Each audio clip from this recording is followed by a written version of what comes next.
this email? What does it mean? Communication is the imparting or exchanging of information or The news. single biggest problem in communication is the illusion that it has taken place. Conversation is the oral exchange of sentiments, observations, opinions, or ideas. Forbes Books Radio presents The Conversation with Clinton M. Padgett. Welcome back to part 2 of my conversation with Chris Voss, former FBI lead and hostage negotiator and best-selling author of Never Split the Difference. We pick up the discussion with Chris defining what he calls tactical empathy and explaining its role in effective communication. Tactical empathy is just the intentional application of emotional intelligence as a general rule, and the emotional intelligence these days that's fed by neuroscience and our understanding of how the brain actually works. So, in the other side's perspective, my side, your side, and the truth. Let's focus on your side. I'm not going to say I object or I disagree. I'm just going to try to show that I can articulate your perspective.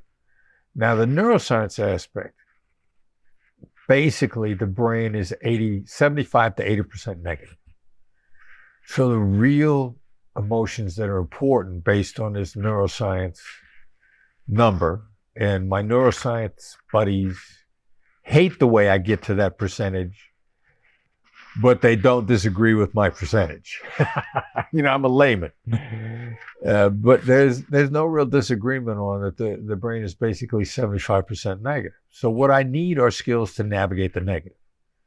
And that's what tactical empathy is about. Now, hostage negotiation, we started out, they told us, okay, bad guy's there because of a recent loss. So our job is to uncover that loss and then just sound him out about that. Well, by definition, we're going in looking for the negative, the loss, the negative impact on the guy's brain. And it was almost always a guy. Like, I don't know of a single hostage taking where the person on the other end of the line was a female. That's not to say that there weren't some or that females aren't capable of it. Just overwhelming data is they're all males. However, they're reacting as humans. So this is gender agnostic. Our sample size is males. Yes, doesn't matter. It's gender agnostic.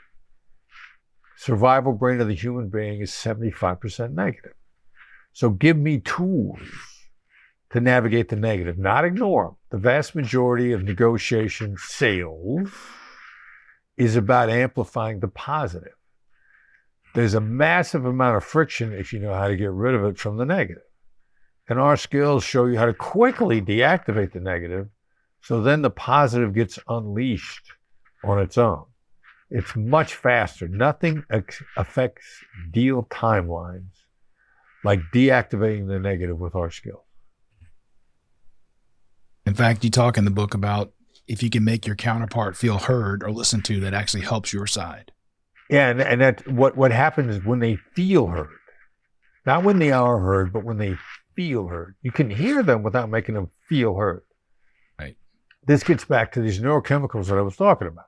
When you feel heard, you're going to start getting ahead of oxytocin and serotonin.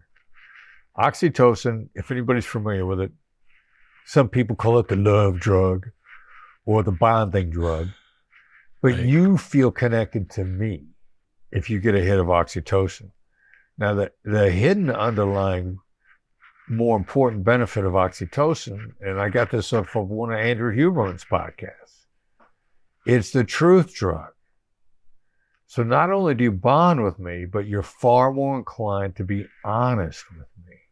That's why I need to make you feel heard, because I need you to level with me about what's really important. And you're not going to do that unless you feel connected, safe, and heard in the interaction.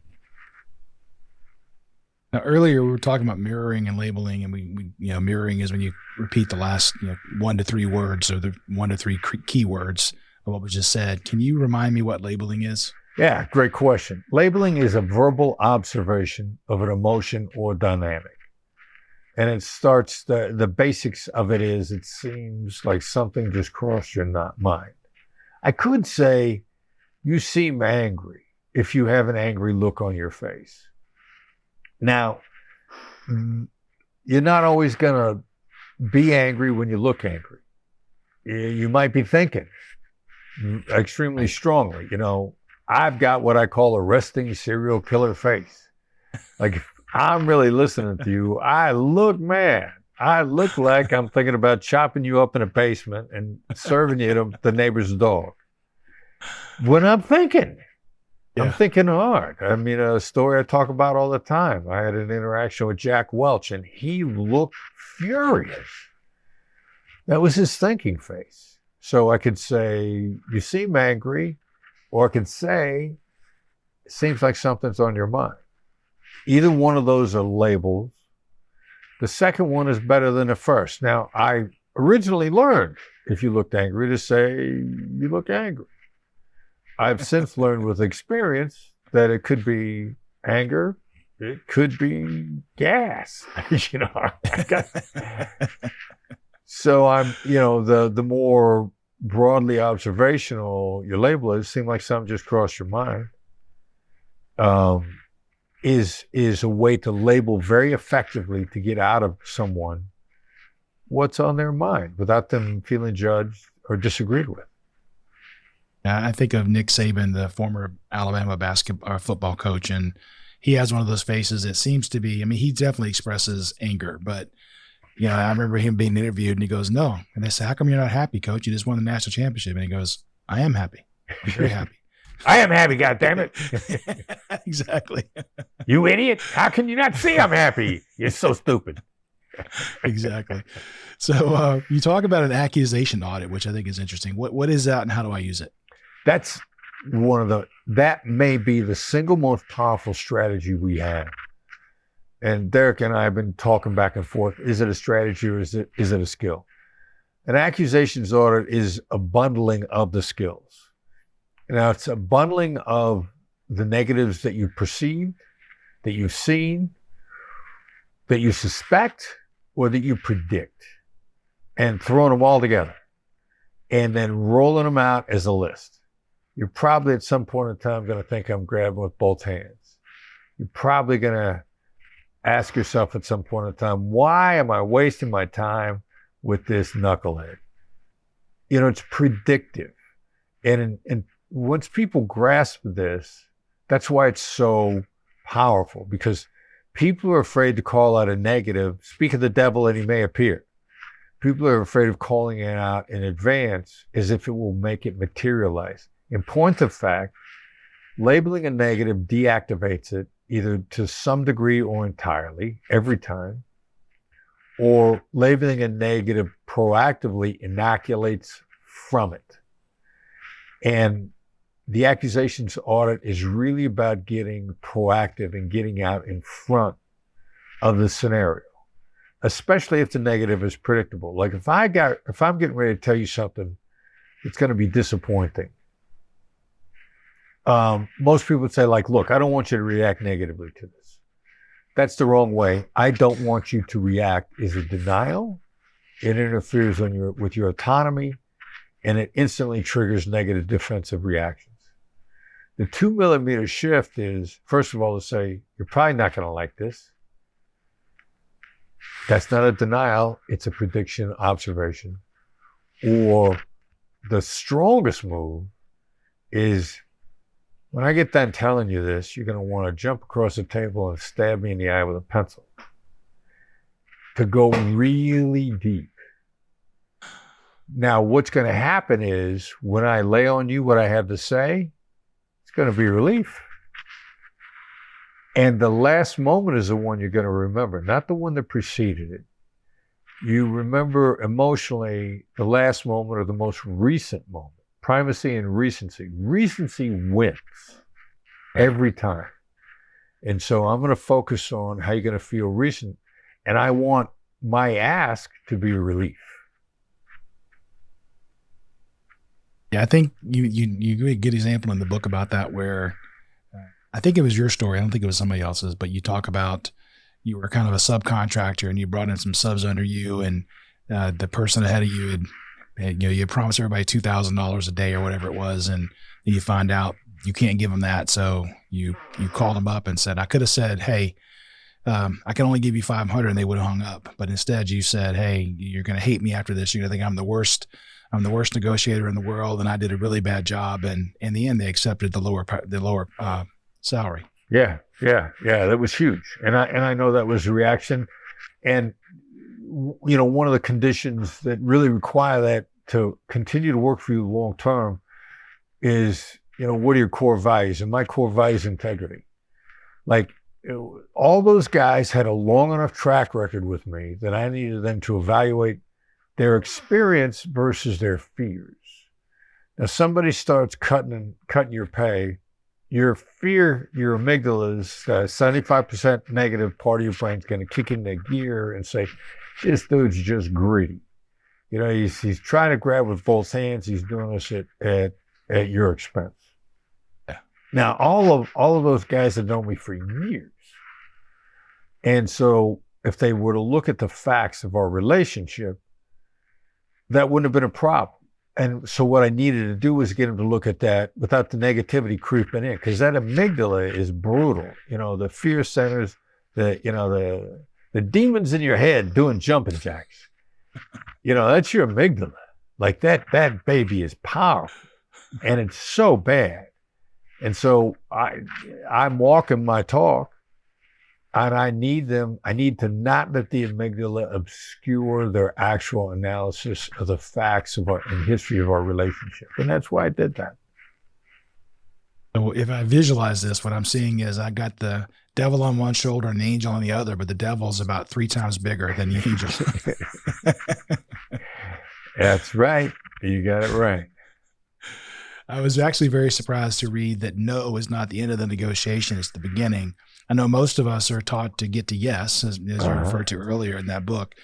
But you argue that no actually starts in negotiation. Why does hearing or saying no create safety and a sense of control? This is something that gets drilled into us from about the age, as soon as we're big enough to toddle, as soon as we're big enough to start moving around the earth, and we start grabbing stuff. What happens to us all the time? Some adult points at us and says no. And you slowly begin to learn that saying no makes you an authority. Saying no is an indicator that you're in charge. And then you get all this reinforcement throughout the course of your life that when you've said no, you've protected your authority, you've protected your autonomy, you're an adult, you're safe, you're in control. Over and over and over throughout the history of our life. And it becomes a Pavlovian response. Pavlov's dog. Ring the bell, feed him, salivate. Pretty soon, every time you ring the bell, the dog salivates. Every time you say no, you feel safe. You feel protected. Your emotions, your fears don't spike. The amygdala starts to get shoved out of the way. Your ability to evaluate things as they are, as opposed to being obscured by that jumping jack devil, the amygdala. Saying no puts you in that mindset.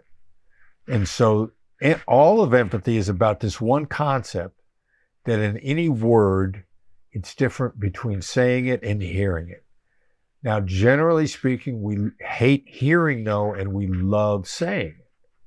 So since I know that you love saying it, I'm going to get you to say it. And I know it's going to create a much more collaborative conversation because you feel safe and protected in the conversation.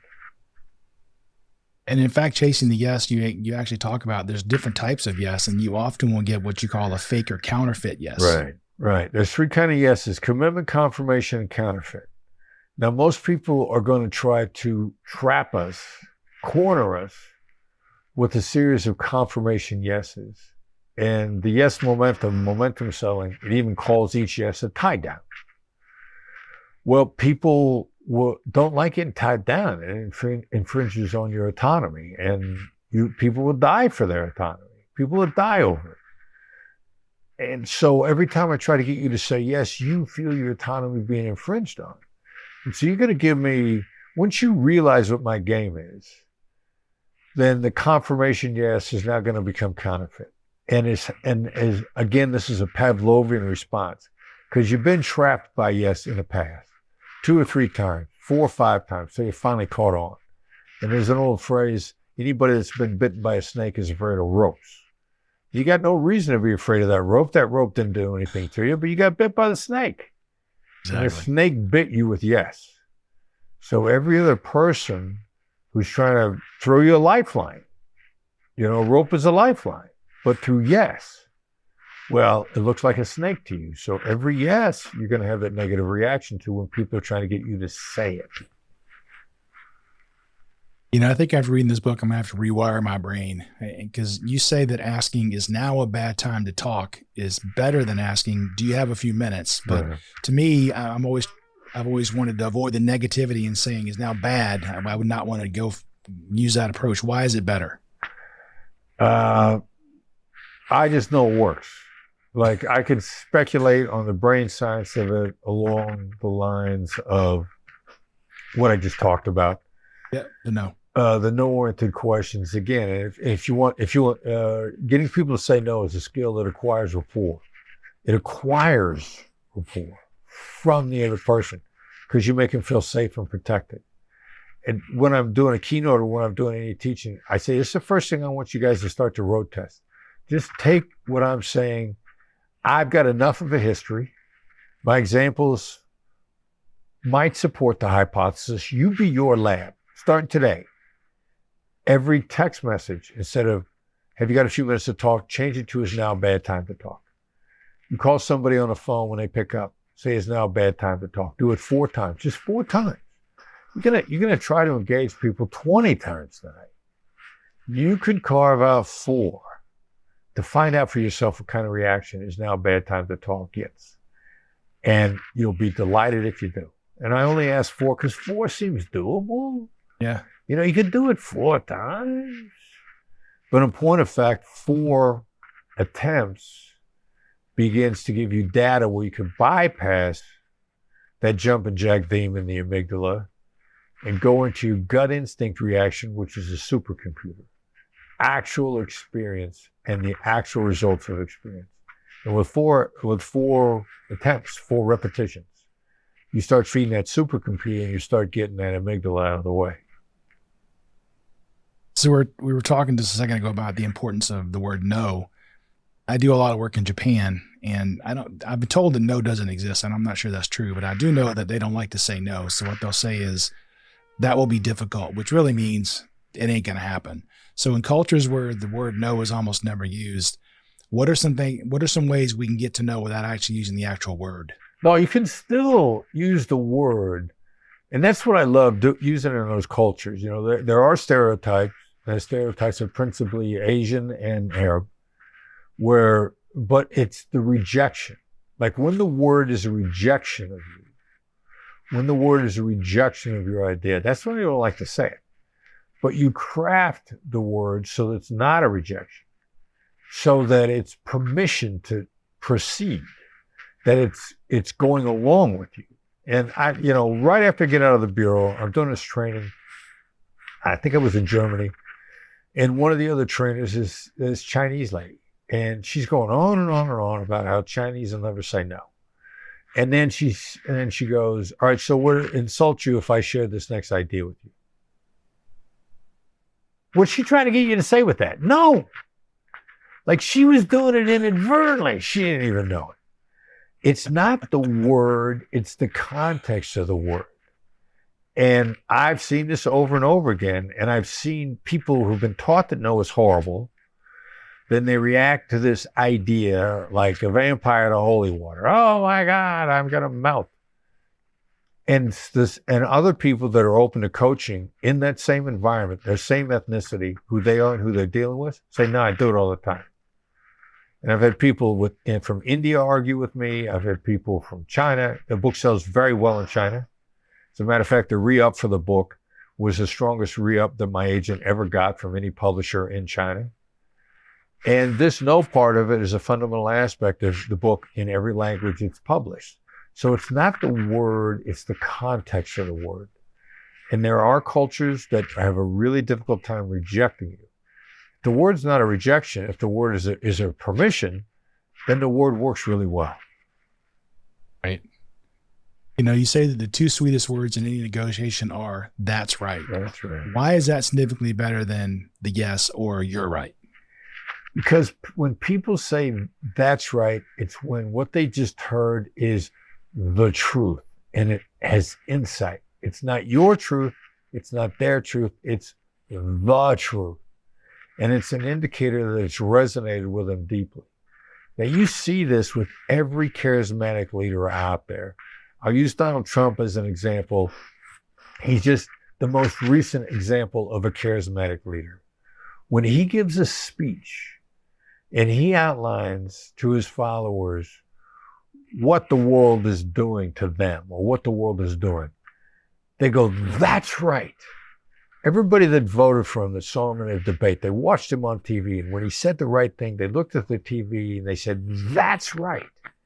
That's what people say when they're all in. They don't realize that they've just collaborated with you. They think what you just said was the truth. And so that's an indicator of resonance, connection, and understanding from the other side. They feel you have insight, that you are pointing the way to the truth. And what more could you possibly want from the other side than for them to think that what you just said was the truth? Yeah. You know, in the book, you actually contrast that with kind of the epiphany you had, which is when you were trying to get into the negotiation aspect of it. And I guess the gatekeeper, the lady said, there are people ahead of you and you have no experience, no degree, no nothing. So if you want to talk to me again, go volunteer at the suicide hotline. And then you got reviewed after one of your calls and you were super excited because you said, "He told me I was right." And then the guy just hammered you. Yeah. Yeah. Well, that's, it speaks to first the underlying principle that negotiation is a performance skill. It's not a knowledge skill. No matter how much you read about negotiation, it doesn't make you a better negotiator. You have to practice it. And in order to improve on it, it requires deliberate practice away from the playing field. And to date, the best analogy is golf. And to keep your golf skills up, if you play a lot, you'll maintain the level you're at. You will not improve by playing on a regular basis. Go out and play 9 holes, go out and play 18 holes, go out and play 36 holes. You'll maintain your skill level. If you want to get better, it requires deliberate practice. You got to go to the driving range. You got to spend time on a putting green. You want to get better at chipping out of sand, you got to go practice someplace. And then if you don't play enough, your golf game deteriorates. And what had happened to me on a hotline, even though I was there regularly, I was playing regularly, my skills had deteriorated because it's a performance sport. And I was only on the hotline 2 4-hour shifts a month. And that wasn't enough to even maintain my skill level. And a whole bunch of bad habits had creeped in. So I come up for my annual evaluation, not realizing how many bad habits had creeped into my game. And it topped, the supervisor listened in. And the last thing the caller said to me on the phone was how great I was. And I'm like, "Yeah, baby, yeah, I'm right. That's right. I am great." Right here, the name's on the back of the jersey. Yeah, that's it, baby. Buy my jersey. They're for sale down in the gift shop. And I walked back to the supervisor and he said, "That was horrible." And I'm like, "What do you mean it was horrible? The guy told me I was great." He says, "That's the first problem." And here's why. And so, yeah, I'm coachable. And I realized then that even playing occasionally wasn't enough to keep my skill levels up. So if we're trying to get to "that's right" and not "you're right," you talk about you can use summary which is a combination of paraphrasing and labeling and to help you get to "that's right." Yeah. And reiterate what the other side has said and how they feel about it. And then try to dig deeper. Add in what you suspect they feel because you're looking for insight. But what you're really doing, if you fully listen to somebody and you get a "that's right" out of them, you trigger changes where they draw closer to you. Now, a lot of this is based on a guy named Carl Rogers, 1970s, 60s, 70s American psychologist. And in one of his books, he says, when somebody feels so thoroughly listened to, when you completely listen to them, you trigger potent forces for change. Now, this is Rogers describing this oxytocin dynamic, because we got no neuroscientists. Oxytocin, oxycontin, oxygericol, oxymoron.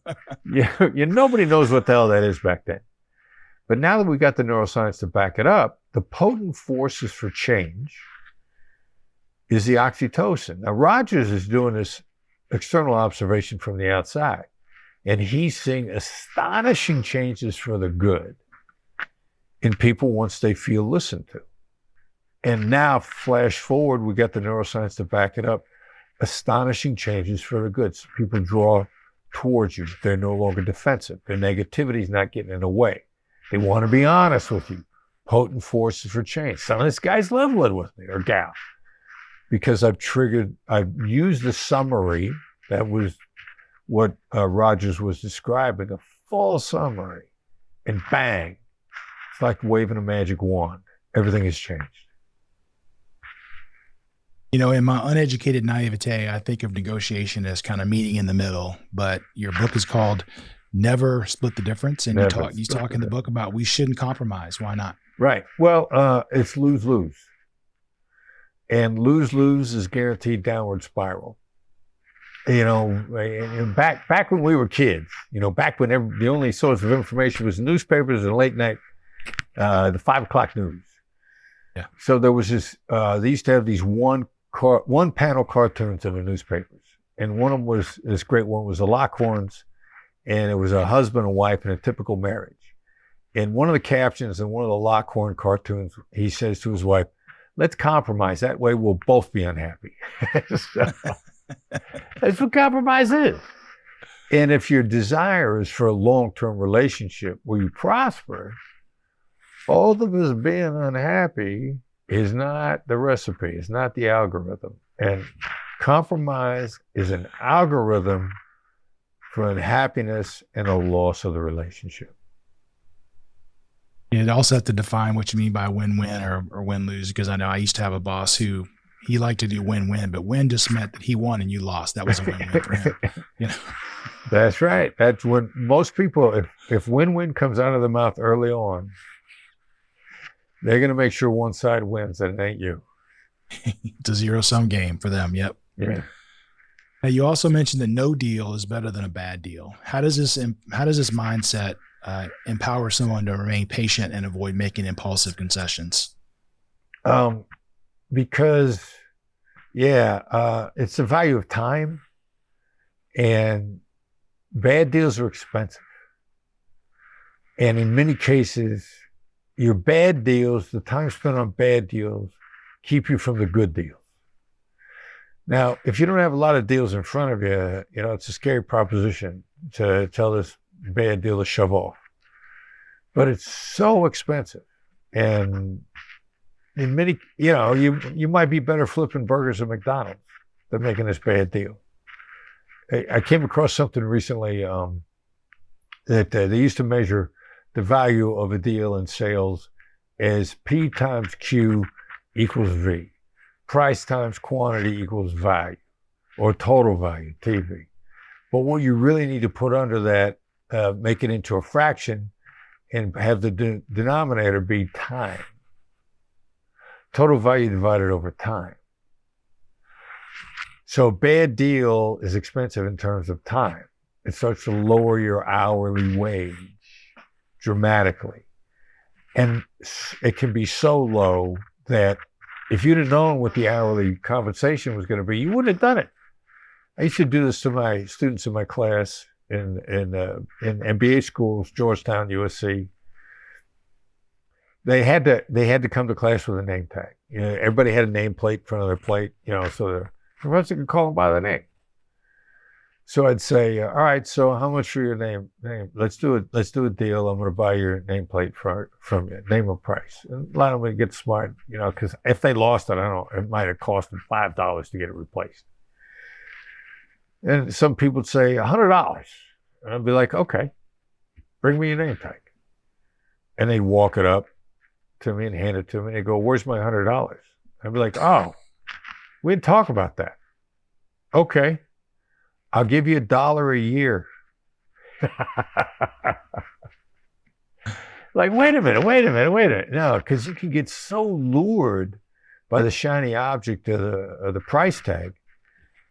It's not price times quantity equals total value. The total value's got to be divided by time. And as soon as you divide total value by time, you may be in a deal that you would never make. Yeah. And so that's why it's not a sin to not get the deal. It's a sin to get a bad deal. I'd like to say this is not a true story, but it is. One of our clients did an acquisition over in Graz, Austria, and went over to help them with the plan the acquisition. And there was a salesperson who ended up not being with the company very long at the acquired company. And he was trying to tell his boss, hey, but I sold 1 million units. And the guy says, but we're losing money on each one. He goes, yeah, but I sold 1 million. It's like, you're not going to make that up in volume.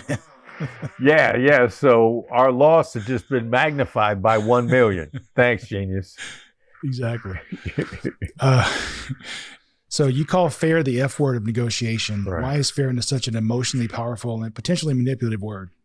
All right. So it's hard to say this, but fair is almost always manipulative. Now, it might not be intentional on the other side. People somewhere along the lines, I've heard some very decent people, so their heart was in the right place, say, we just want what's fair.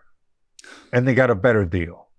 And like, oh, wow, look at how astonishingly powerful that was. That works. So they were decent people, but they manipulated the other side because you react to the accusation of being accused of being unfair. Well, of course, I'm fair. What am I doing wrong? So it really hits an emotional button at the heart of us. So fair is often manipulative. The other side might not mean to manipulate. So you got to understand which animal you got on the other side of the table. Is it intentionally manipulative, or are they backed into a corner? But one thing is true in either case. They have no data to support their proposition. None. They're defenseless. So when somebody's dropping the F-bomb on you, you need to be careful. You need even more empathy. You've got a defenseless animal on the other side. And you can wreck a good deal by exploiting this defenselessness in a clumsy manner.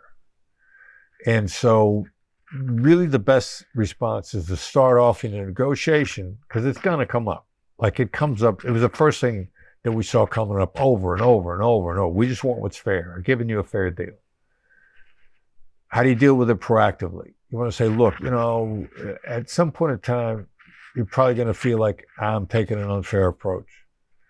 So what I want you to do is to stop me whenever anything feels unfair. And we'll go back and we'll talk about it and we'll straighten it out. So now you're being a little proactive. Now, if you have been proactive, suddenly the F-bomb got dropped on you. The reaction is, seems like you got a reason for saying that. And you got to say it just like that. Because you can't say it like an act. It seems like you got a reason for saying it, as if you're indignant. They're defenseless. They don't have any data. Because if they did, they would have led with that. So the mere fact that they didn't lead with it tells you they don't have it. But something, they're uncomfortable. They're in a corner. They're defenseless. They don't know what to do. They get triggered. This doesn't feel fair. So understand that it's the most emotional word in negotiations. It comes up more than any other single word. And by definition, the other side has no data. Now, this is your opportunity to show more empathy Because if you can draw them out of that corner safely, the level of trust that you've just built as a result of drawing them out of that corner is massive. And that's really what you want. And so FAIR is this nuanced opportunity and warning sign simultaneously. And it's a 4-letter word, so it kind of fits. So It is a 4-letter F word. So as I wrap up, I can't get out without asking this last question, which is the last chapter in the book is called Black Swan. Your company's called Black Swan. So what is a black swan and why is it so important? The little things that change everything. And they're always there. Because you're always holding back information. And they're always holding back information. So first of all, there's 2 sets of data that could change everything. You're holding it back because it could change everything. So are they. And then, like the 3-dimensional move, which is almost mind-blowing, what's in the overlap? Like there's solid gold, there's exponential gain in the overlap. So the black swans will change everything if you make the other side feel safe enough to either show them to you, or what do they say, by accident, that'll change everything. That's what a black swan is. Yeah, you use the term in the book, unknown unknowns, which is one of my favorite things because I do that in project management all the time where you have to deal with the unknown unknowns, the things you didn't see coming. Yeah, amen. So Chris, this has really been great. I appreciate your time today. If people want to learn more about you or engage with Black Swan, how can they do that? BlackSwanLTD.com is the website. You're going to come there. We're going to implore you to join the Black Swan community, which is where people are working with each other. Because you can't get an instructor at all times. What if your timing is off for the training? We'll tell you when and where the training is, whether it's online, whether it's in person. But in the community, you get a chance to use the skills with people in your industry or people that are like you, so that you're not getting false positives that you get from the pretend scenarios that most of my competitors, quite frankly, teach. That's why we don't teach any of those scenarios, because you get a lot of false positives. BlackSwanLTD.com. You start your journey with us. It's a lot of fun. Chris, thank you so much for the conversation. Thank you, brother. It was a pleasure to be on. Thanks for listening to The Conversation. To find out more about Clint, go to ClintonMPaget.com and pick up Clint's book, How Teams Triumph, Managing by Commitment, at Amazon. The Conversation with Clinton M. Paget is a production of Forbes Books.